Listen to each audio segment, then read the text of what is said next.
The designer tells us what he or she wants it to look like, and then the costume shop has to realize that, whatever that entails. There's certainly some give and take on it, but ultimately it's up to the costume shop to come up with the creative problem solving that needs to go into getting these to the stage. Sally Reynolds curated the exhibit, and she came up with the idea, which was really exciting. This is the kind of thing I think people sort of take for granted. They don't realize what goes into it, and the opportunity to be able to present it here and have people be able to look at it up close, touch the costumes is great. So we went to our warehouse and just sort of looked around to see what caught our eye, and caught her eye in particular, and here it is. What I think is really interesting is we actually have a huge range of skills within our costume shop.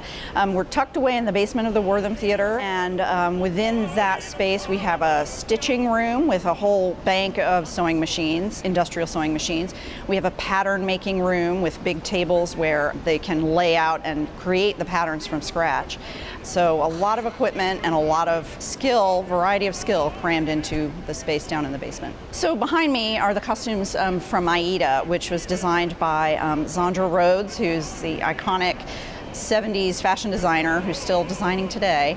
Bright pink hair and all. So this was an exciting project. I think this really represents what people think of when they think of Zandra Rhodes, and it was really stunning on stage to see. It's a large chorus with, costumes in these bright colors.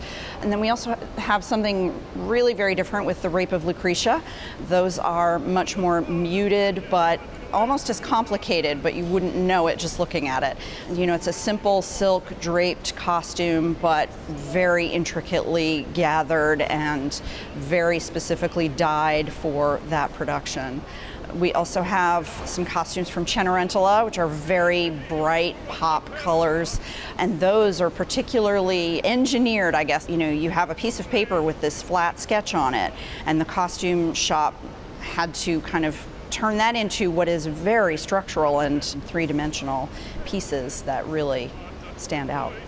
I think just seeing how much detail is involved in every single costume that's on the stage will be really interesting for people to see, but also I'm excited for people to see the scope and the range of skill and talent we have in the costume department at Houston Grand Opera, to be able to pull off such a wide range of styles and level of detail and design.